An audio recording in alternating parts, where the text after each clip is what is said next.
আপনার সাজের বাহার অনেক, মালা নিয়েছেন, তিলক নিয়েছেন, ঝোলা নিয়েছেন, দীক্ষা নিয়েছেন, সারা দিন ওই ঝোলার ভিতরে হাত ঢুকিয়ে কৃষ্ণ নাম জপছেন।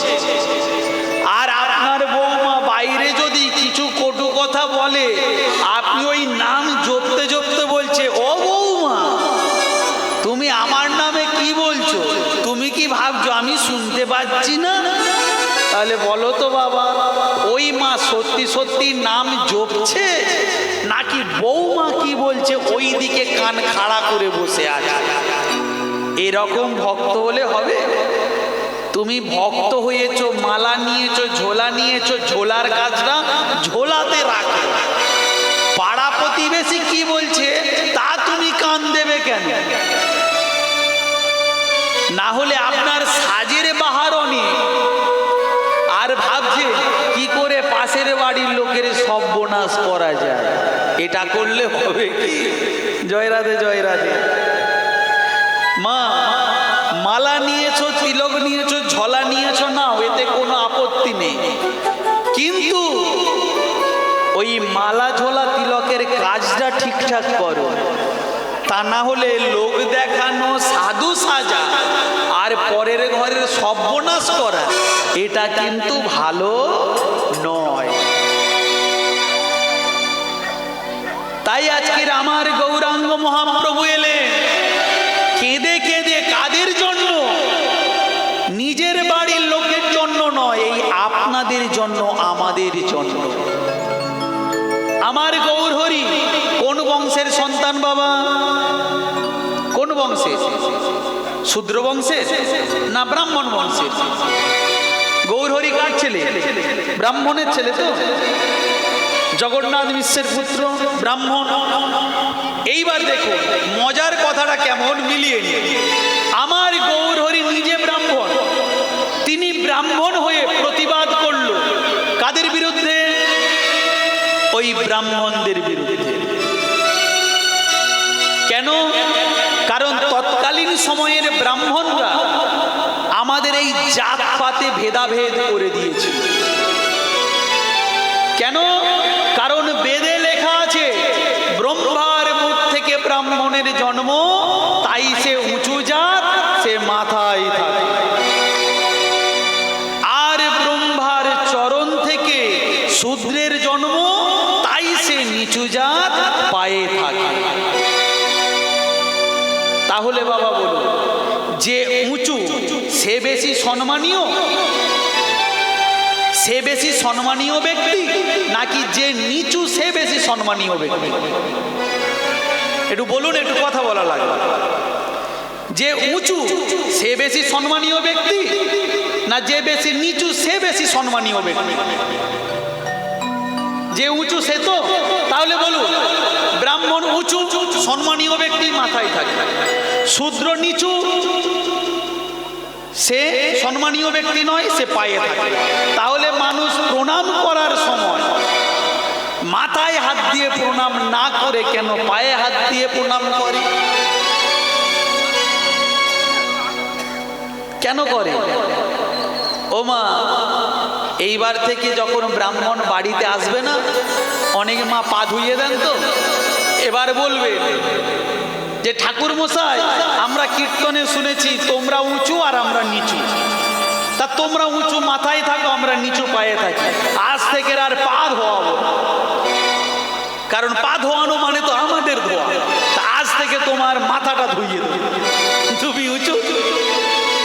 ও মা, এই গরমকালে যদি আপনার বাড়ি আসে তবুও ঠিক আছে, শীতকালে একবার ধুইয়ে দেখবেন, দেখবেন পরের দিন থেকে ওই ব্রাহ্মণ আপনারা চৌকাট ডেঙ্গবে না, বলবে ওর বাড়ি গেলে খবর আছে। মাগো মিলিয়ে নিন, একটা মা দুটো সন্তানের জন্ম দিল, একটা নরমালে একটা সিজারি, তাহলে দুটো সন্তান দুটো জায়গা থেকে হলো, তাই বলে কি দুজনের জাত আলাদা হবে? হবে কি? এক জাত হবে। তাহলে এখানে কেমন করে হয়?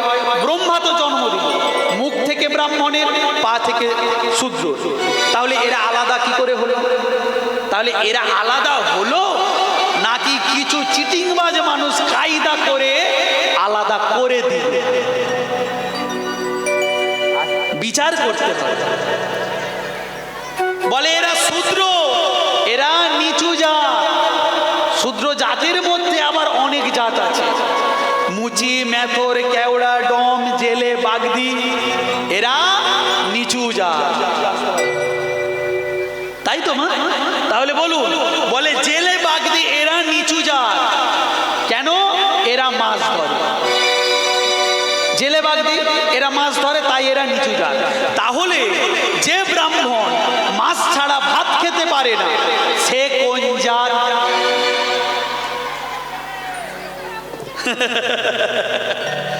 আবার বলে এ মুচি, এ নিচু জাত। কেন? ওই চামড়ার জুতো সেলাই করে। তাহলে যে ব্রাহ্মণ জুতো ছাড়া হাঁটতে পারে না, সে কোন জাত? আবার বলে এ মেথর, নিচু জাত। কেন? পায়খানা চেম্বার পরিষ্কার করে। তাহলে যে ব্রাহ্মণ কাপড় চাগিয়ে চেম্বার ভর্তি করে, সে কোন জাত? তাহলে আমাদের এই সমাজটা দূষণ করছে কে? যে যারা উঁচু জাত। আর পরিষ্কার করছে কে? যারা নিচু জাত। এরা পরিষ্কার করছে বলে এরা নিচু জাত, আর ওরা সমাজটাকে দূষিত করছে, ওরাই হয়ে গেল উঁচু জাত। কি কায়দা করে ফায়দা ওরা লুটছে, বিচার করে দেখো। তারপর ওরা আবার কি বলে? যে বাবা মা মারা গেলে শ্রাদ্ধ করতে হয়, বলে না? কি মা একটু বলবো না বাদ দিয়ে যাবো? বলবো তো, একটু শুনবেন তো, ভালো করে মিলিয়ে নিন। এইবার আপনার বাবা মরে গেছে, আপনি পুড়িয়ে দিয়ে ওদের বাড়ি যাবেন, কারণ ওরা এমন কায়দা করেছে ওদের বাড়ি যাওয়া লাগে।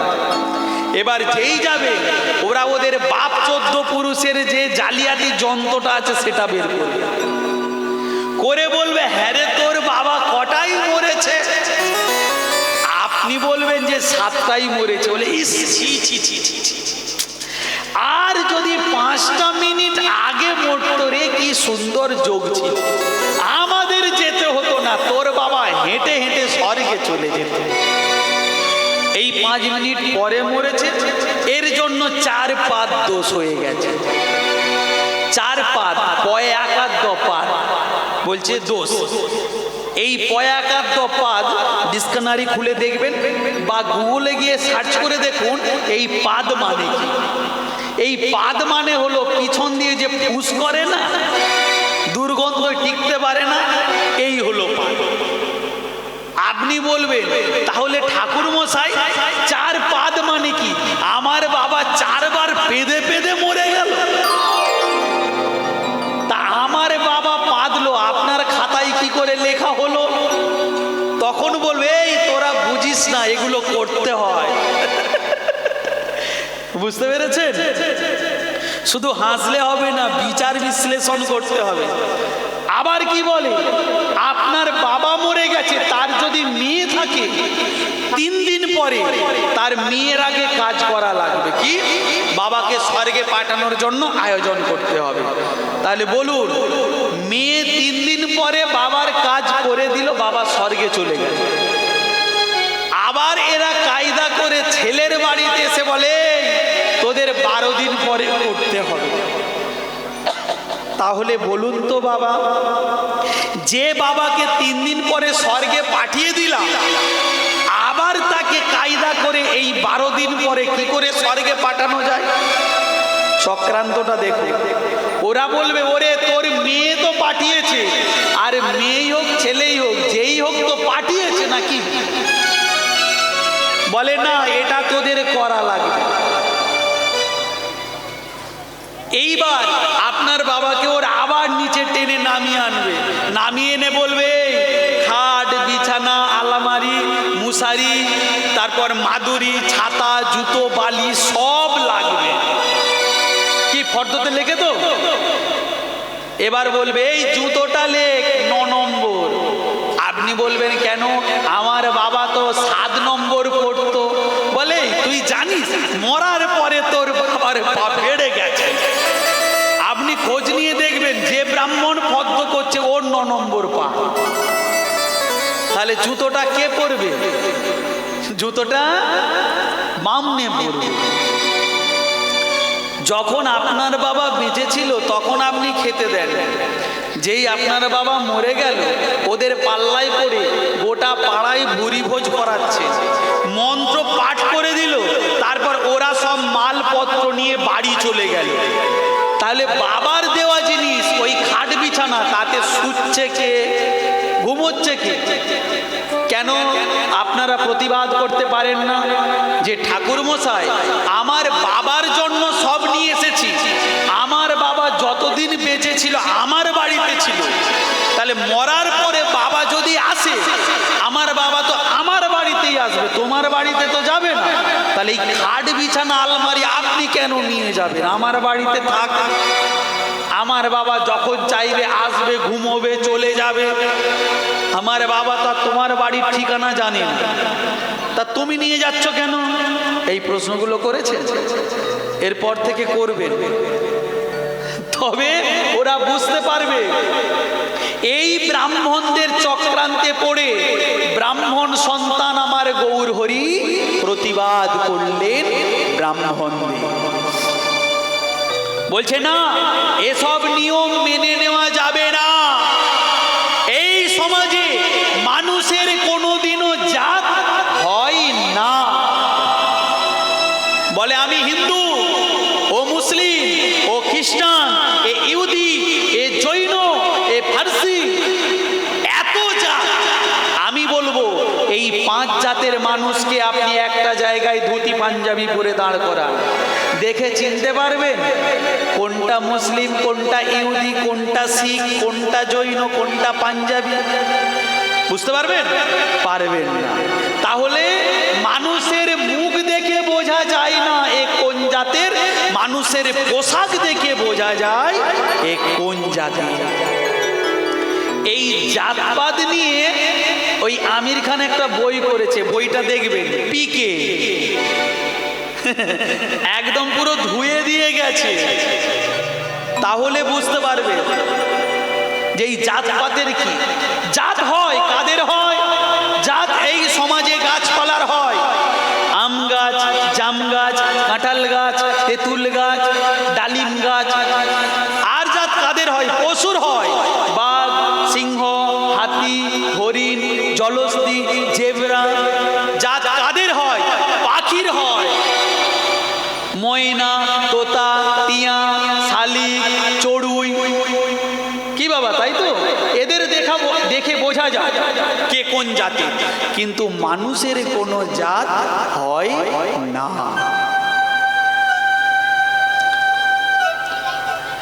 তাই আজকের আমার গৌরাঙ্গ মহাপ্রভু নদিয়া নবদ্বীপের মাঝে দাঁড়িয়ে নিচু জাতের মানুষকে সকলকে একত্রিত করে বলছে, শোনো রে জগৎবাসী বন্ধুগণ, তোমরা যে যতই সংসার অনলে দগ্ধীভূত হও না কেন, তোমাদের কিছু করা লাগবে না।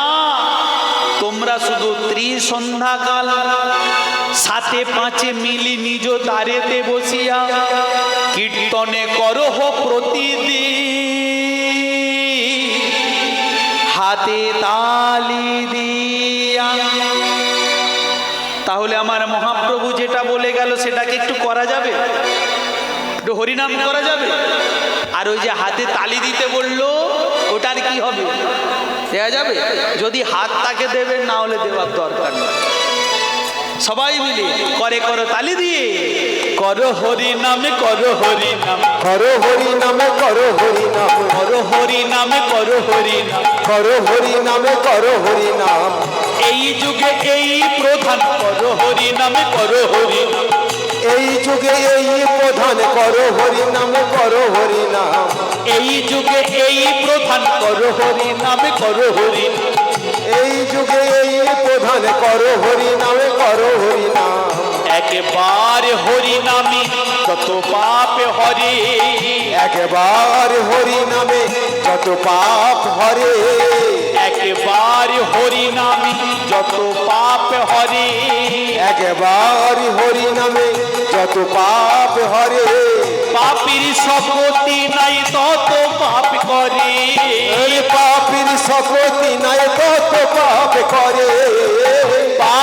শক্তি নাই তত পাপ করে। বাপের শক্তি নাই তত পাপ করে। তাহলে মা আমার গৌর হরির হাত দুটো কোন দিকে থাকে? নিচের দিকে? ও ওপরের দিকে একটু তোলা যাবে? যদি গৌর হরিকে ভালোবেসে থাকেন তাহলে তুলবেন, যদি না ভালোবাসেন তুলবেন না। সবাই মিলে ঊর্ধ্বে দুটি বাহু তুলে সবাই বলো হরি হরি, সবাই বলো হরি হরি, সবাই বলো হরি হরি, সবাই বলো হরি হরি। আজ ঊর্ধ্বে দুটি বাহু তুলে সবাই বলো হরি হরি, উচ্চ ঈশ্বরে বাহু তুলে সবাই বলো হরি হরি। আজ প্রেমানন্দে বাহু, আজ হরি হরি হরি বলে ঊর্ধ্বে দুটি বাহু তুলে হরি হরি হরি হরি। সবাই বলো হরি হরি, দুটি বাহু তুলে সবাই বলো হরি হরি, সবাই বলো, সবাই বলো। দুটি বাহু তুলে সবাই বলো হরি হরি।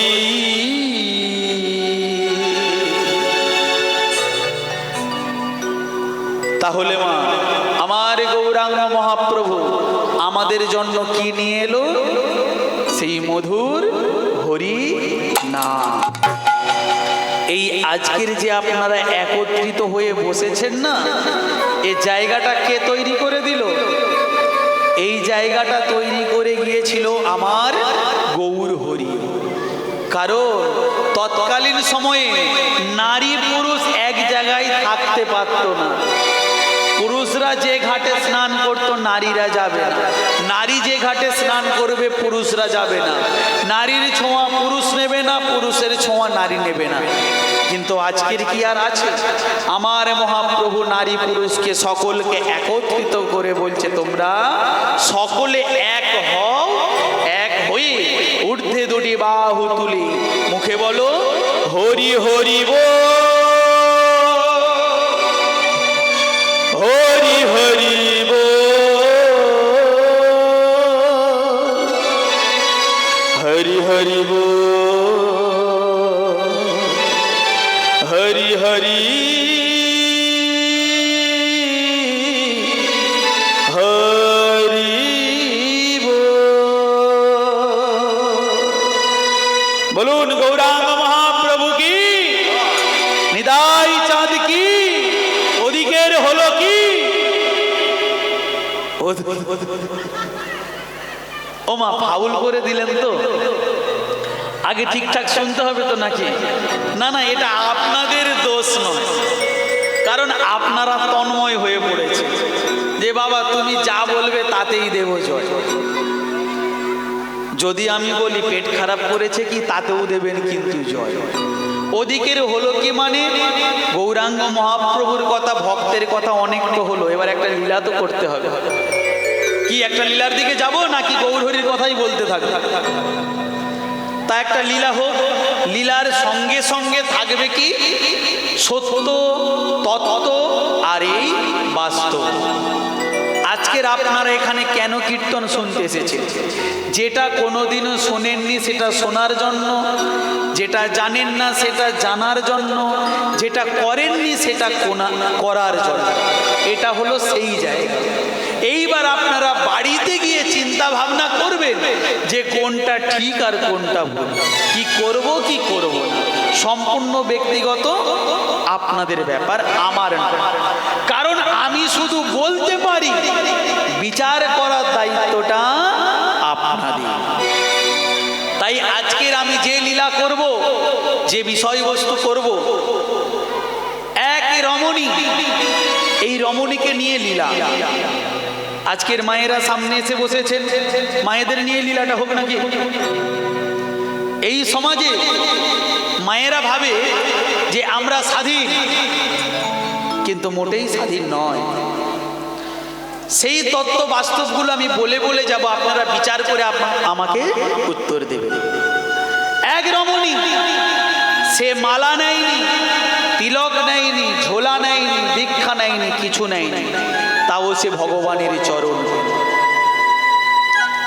কে সেই ভক্ত? সে কোনো সাধারণ মেয়ে ছিল না, সে ছিল একজন অসাধারণ মেয়ে, একজন পতিতা বেশ্যা বাইজি। অনেকে বলে এ পতিতা, এ নোংরা, এ খারাপ। তাহলে এই সমাজে এই মেয়েটাকে পতিতা বানালো কারা? কারা বানালো? একটা রমণী একটা রমণীর কাছে যায়, একটা নারী একটা নারীর কাছে গিয়ে পতিতা করে, একটা পুরুষ একটা নারীর কাছে যায়, গিয়ে সেই নারীকে পতিতা বানায়। তাহলে নারী তো পতিতা হলো, যে পুরুষ গেল সেই পুরুষটা কি হলো? সেই পুরুষের কিন্তু কিছু হলো না, তারাই হয়ে গেল এই সমাজের উচ্চ বর্ণীয় মানুষ, সম্মানীয় ব্যক্তি। আমাদের এই সমাজে অনেকে তো বলে তিলক না নিলে ঠাকুরকে ছোঁয়া যায় না, মালা না নিলে ঠাকুর ঘরে ঢোকা যায় না, দীক্ষা না নিলে উদ্ধার হওয়া যায় না। তাহলে এই রমণী কেমন ভাবে ঠাকুরের চরণ পেল? কেই রমণী? এই রমণীর নাম অনুসারে আজকের আমাদের লীলা। তাই আজকের আমি যে লীলাটি করব, আজকের বিষয়বস্তু হলো গন্দেগীর জীবন মাধুর্য। আজকের বিষয়বস্তু কি? ভক্ত গন্দেগী। কি মা, কোনোদিনও শুনেছেন আগে এই নামটা? একটু নতুন নতুন লাগছে তো, তাহলে এটাই হোক। কারণ জানা লীলা তো অনেক শোনে, যখন নিত্য নতুন হবে আপনাদের একটু আগ্রহ থাকবে যে এর পরে কি হবে। কারণ নিত্য নতুন সবাই একটু শুনতে চায়, আর আমরা ওই জন্য নিত্য নতুন কালেকশন করেই নিয়ে আসি, যাতে ভক্তদের শুনিয়ে আমরা একটু আনন্দ পাই। তাহলে এই গন্দেগী এর কোথায় বাস ছিল? এর বাবার বাস ছিল হচ্ছে রাজস্থান। এ ছিল নিজ জাতির মেয়ে। এর যখন জন্ম হয়নি, ওই রাজস্থানে বাবা কি নাম? কেশব। আর মা হলো শান্তি দেবী। এই কেশব দাস আর শান্তি দেবী এরা হলো নির্জা। এই যে দাস, আমাদের এই সমাজে মানুষকে কোন জাতের কিভাবে বোঝা যায়? নাম ধরে বোঝা যায়? নাম ধরে বোঝা যায় না, তার সারনেম ধরে, টাইটেল ধরে বোঝা যায়। যদি বলে ভট্টাচার্য, ও বাবা এ তো ব্রাহ্মণ। যদি বলেন মুখার্জি, এ তো ব্রাহ্মণ। যদি হয় অধিকারী, এ ব্রাহ্মণ। গোস্বামী, এ ব্রাহ্মণ। আর যদি বলেন দাস, এ নিচু। দাস মানে নিচু, তার মানে ওদের টাইটেলের কত টেম্পার দেখুন। আর আমাদের নিচু জাতের মানুষের টাইটেল দাস। এই কেশব দাস অতি দরিদ্র। কি করে সংসার চালায়? না ভিক্ষা করে সংসার চালায়। তার বাড়িতে একটা ছোট্ট আছে বিগ্রহ। কার? জগৎপতি শ্রীহরি নারায়ণের বিগ্রহ। এই কেশব দাস প্রতিদিন ভিক্ষায় যায়, ভিক্ষা করে এনে জগৎপতি শ্রীহরি নারায়ণের সেবা দেয়। সেবা দেওয়ার পর সেই প্রসাদ অন্ন স্বামী স্ত্রী উভয়ে গ্রহণ করে। এবার বলুন মা, আপনারা ঠাকুর ঘরে সেবা দেন তো? কারা সেবা দেন একবার হাত তুলুন দেখি। আচ্ছা সবাই দেন তো? সকলে কবার দেন? 3 বার না 1 বার না 2 বার? 1 বার। ও বাবা, সময় নেই, সবাই দেয়। ও দিচ্ছে, আমও একবার ঠেকায়, তাই না? তা যে মা বলছে 1 বার দিন, ও মা তুমি দিনে কবার সেবা নাও? 4-5 বার। মানে মা নিজে সেবা নেয় 4-5 বার, ঠাকুরের বেলায় 1 বার। এবার সেবার তফাৎটা দেখুন। ঠাকুরকে আপনারা কি সেবা দেন? নকল দানা, নকুল দানা, বাতাসা, চিনি, যে যেমন পারে দেন, তাই তো? আর আপনারা কি সেবা করেন? আজকের তো রবিবার, আজকের তো একটু টানাটানির ব্যাপার ছিল, কিন্তু কীর্তন শুরু হয়ে গেছে, ওটা বন্ধ আছে কি, তাই তো? হাড়গোড় টানাটানির ব্যাপার ছিল। রাস্তা দিয়ে আসছে, দেখলাম কত দোকানে একদম লাইন। শুধু আপনাদের এলাকাটা নেই, কেন কীর্তন হচ্ছে, তাই তো? ও মা, এটা থেকে বোঝা যায় আপনারা ভগবানকে ভালোবাসেন না, কেউ ভালোবাসেন না। ভগবানকে আপনারা নিয়মের মধ্যে দিয়ে খেতে দেন, মানে ও দিচ্ছে আমাকেও দিতে হবে, পাশের বাড়ির দিদি দিচ্ছে মানে আমাকেও দিতে হবে, কি তাই তো? কিছু বলবে?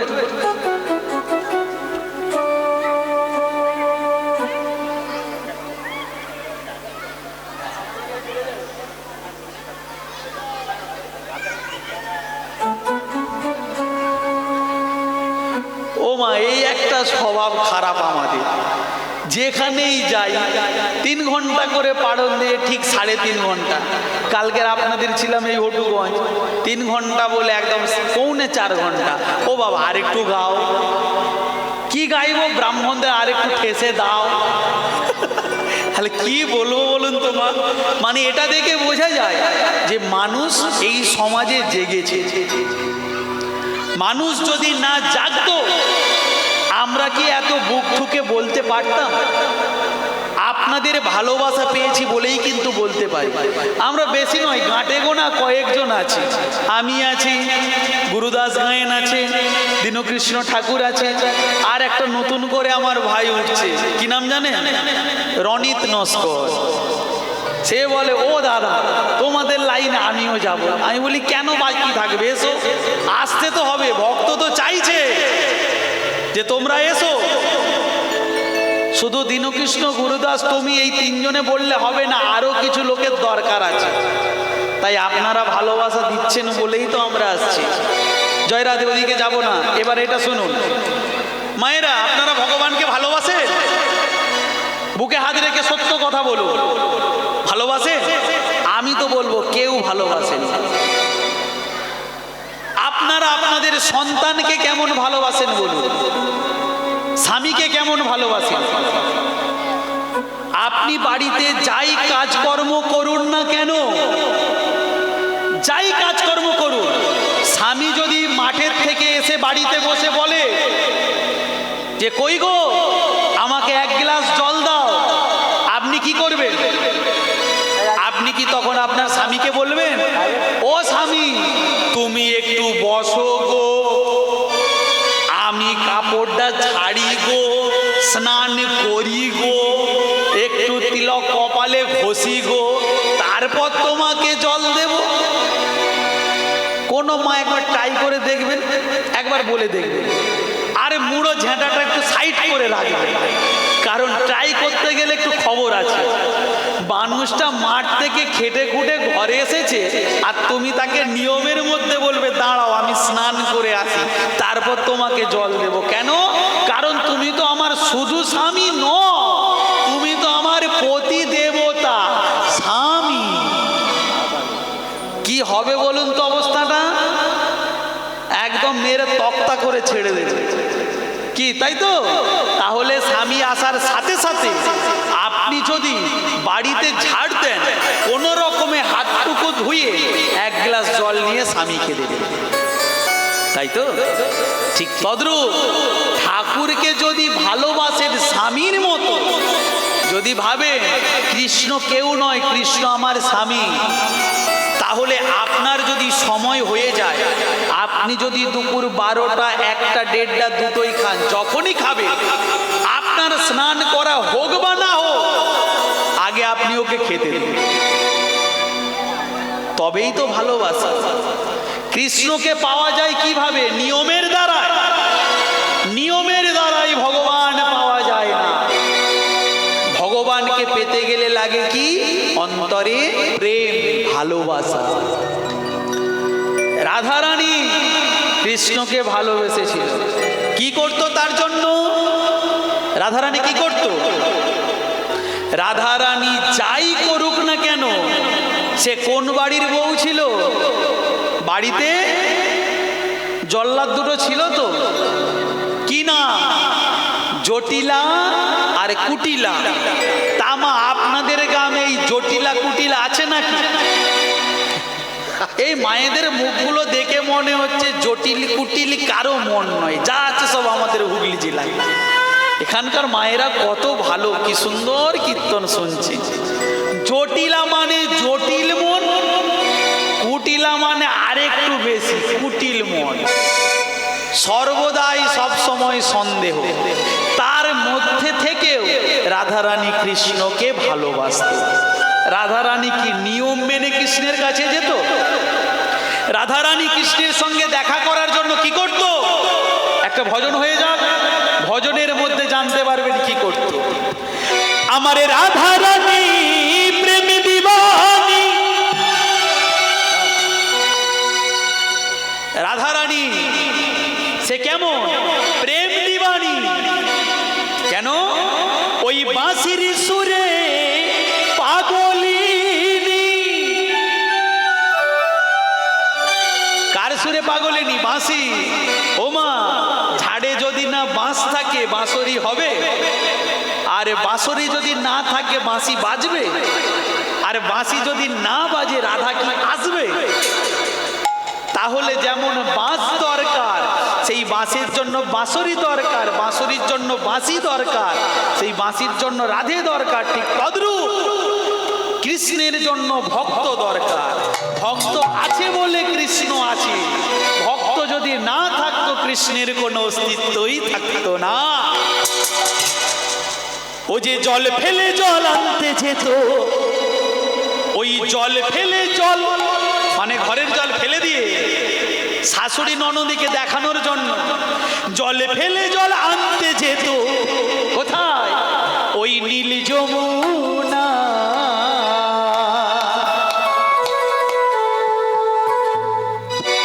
আমার রাধারানী। ও মা, যদি ভালো লাগে একটু নেচে নেচে, শুধু মায়েরা নয় বাবারাও করে করো তালি দিয়ে সবাই, যদি ভালো লাগে নাচ, না হলে নাচতে হবে। আমার রাধারানী,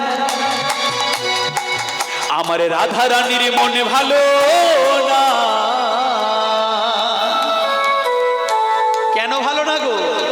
ওই কালারে প্রেমে কি নিয়ম করছে? কালার সঙ্গে কি করছে? প্রেম।